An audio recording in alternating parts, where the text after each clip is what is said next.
मैं हूं नवीद सत्ती और इस वक्त हम मौजूद हैं जनाब नेशनल असम्बली। और आपको पता है यहाँ से बड़े बड़े फैसले होते हैं।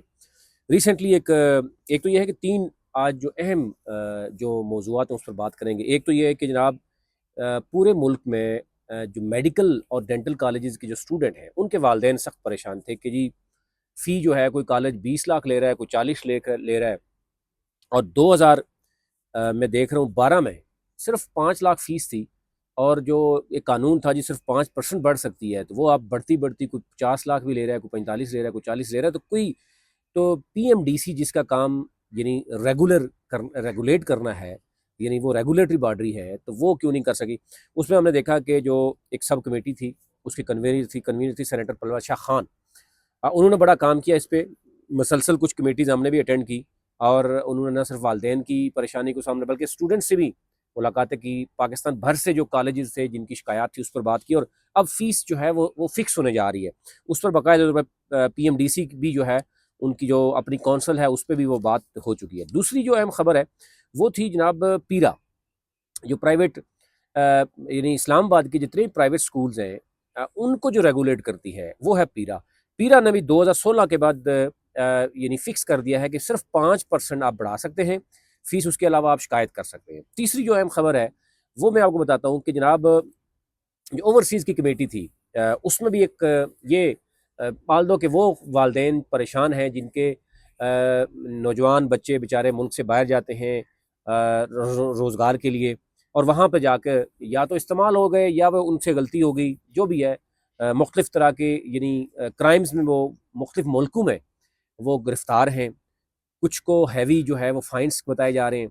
सिर्फ एक रियाज में बताया जा रहा था, जो कमेटी को बताया गया कि सिर्फ एक ही एरिया में सऊदी अरब के वहाँ पे 63,000 रिहाल जो है, सॉरी 63 लाख जो है वो रिहाल जो है वो फाइन है सिर्फ पाकिस्तानियों के ऊपर। तो क्योंकि वो ये भी बताया गया, ब्रीफ बताया गया कि वहाँ पे अगर एक ड्राइवर है, वो ड्राइवर से कोई हिट गलत हो जाती है, कोई अगर ओवर यानी वो करता है, स्पीड करता है, कोई एक्सीडेंट करता है, तो वहाँ पर बहुत ज़्यादा हैवी फाइन्स मौजूद हैं। फिर बहुत सी चीज़ें ऐसी हैं जो कानून को ना समझते हुए हमारे नौजवान जो जाते हैं वो इतने पढ़े लिखे भी नहीं होते, और जो उन पर ओवरसीज़ पाकिस्तान फाउंडेशन जो है उसको काम करना चाहिए, बाकायदा तौर पर उनको बताना चाहिए। वो भी एक इशू है और जिसकी वजह से वो, आपको पता है अब तो हर मुल्क में हर घर में से लोग चाहते हैं कि उनके बच्चे बाहर हों, एटलीस्ट वो बाहर जाके कोई जॉब करें और जो मुल्क के हालात हैं वो आपके सामने है। तो उसमें खुशखबरी ये थी कि कमेटी में ये फैसला हुआ था कि तमाम डाटा जो है वो इकट्ठा किया जाए तमाम ममालिक में।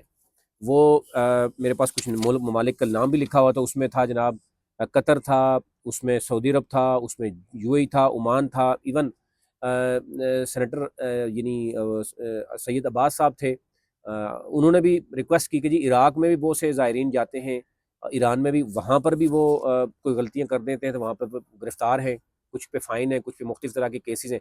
इन तमाम का डाटा इकट्ठा किया जाए और फिर जो बेचारे बहुत गरीब हैं उनके लिए जो है वो फंड्स या तो किए जाएँ।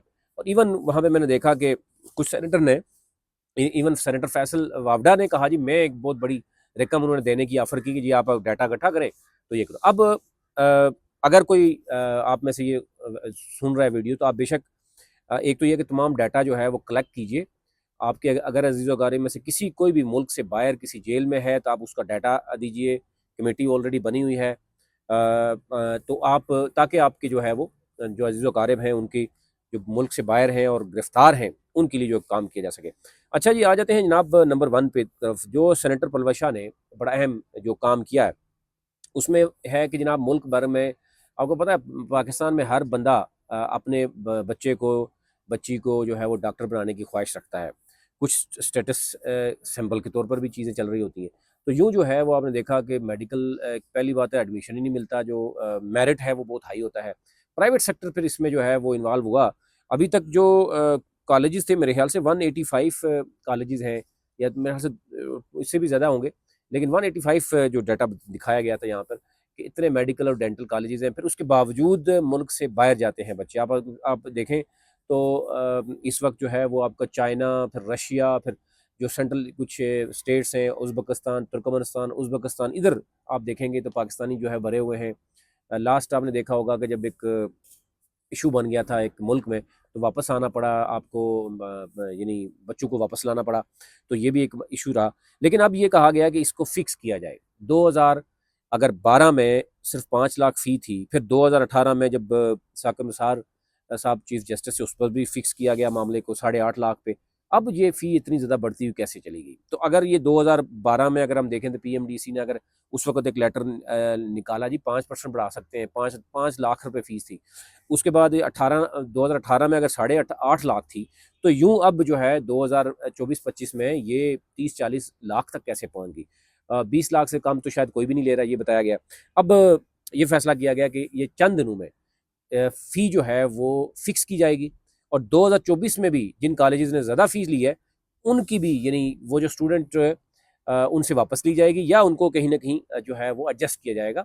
जो स्टूडेंट जो है वो सेकंड ईयर में चले गए हैं, थर्ड ईयर में गए हैं, डेफ़िनिटली उनकी तो एडजस्ट हो सकती है। लेकिन जो फाइनल ईयर में है, उनको कैसे वापस किया जाएगा, ये भी इसमें तय किया गया है कि जनाब अगर फ़िक्स होती है 2024-25 में जो फ़ी अभी, और ये भी कहा गया था 2025 में फ़ी उस वक़्त तक ना कॉलेजेस को लेने दी जाए जब तक ये फ़िक्स ना की जाए। लेकिन हुकूमती मामलात हैं, आपको पता है कि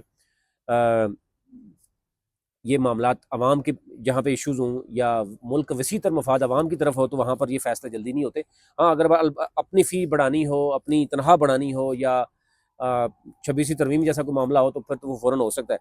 लेकिन अभी तक ये चीज़ नहीं आई। अब दोनों तरह से कमिटीज़ ने तो अपना काम कर लिया है, लेकिन अगर जो मेडिकल कॉलेजेज़ हैं वो भी अलग से सरापा पे जाएंगे, भाई ये एडमिशन हो रहा है, हम क्लासेस देने जा रहे हैं, ये फ़ेब में स्टार्ट भी कर दिया है, और उसके बावजूद अब फ़ी ना लें तो ये कैसे हो सकता है? तो अंडर टेबल ऑलमोस्ट तमाम कॉलेजेज़ ने फ़ी ले ली है। तो पीएमडीसी की जो टीम है पीएमडीसी की जो सदर है, बजाय तो वो जब कमेटी में आते हैं या कहीं भी वो करते हैं, तो वो उनकी जो गुफ्तगू होती है या उनका जो स्टाइल है, उससे लगता तो यही है कि उनको ज़बरदस्ती जैसे बिठाया गया है, कि उनके पास इख्तियारात होने के बावजूद उनको बताया जाता है कमेटी में कि आपके पास ये इख्तियारात हैं, और आप इन इख्तियारात को इस्तेमाल क्यों नहीं करते।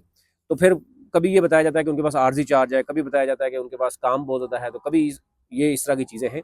तो शायद अब उनके लिए भी यहाँ पर इस सीट पर रहना या काम करना थोड़ा मुश्किल भी हो जाएगा। लेकिन कभी भी बहुत ही यानी मायूस भी नज़र आते हैं कि जब मैंने सारे मेडिकल कॉलेजेस को लिखा तो उन्होंने जवाब तक नहीं दिया। तो फिर उनसे पूछा जाता है कि आप रेगुलर बॉडी हैं, रेगुलेट करती हैं, यानी रेगुलेटरी बॉडी अगर है, आप इंचार्ज हैं, और आप अगर ये करेंगे तो फिर क्या होगा? ये ओवरऑल सूरत थी, वो आप तक रखनी थी। लेकिन पीरा को भी सख्ती से कहा गया कि जनाब आपने ये काम जो है वो अब जो भी जितने भी स्कूल कॉलेजेस हैं उनको भी आपने फ़ी फिक्स करनी है, और उसका बाकायदा तौर पर जो है वो आपके उस पे होना चाहिए। अभी तक इतना ही।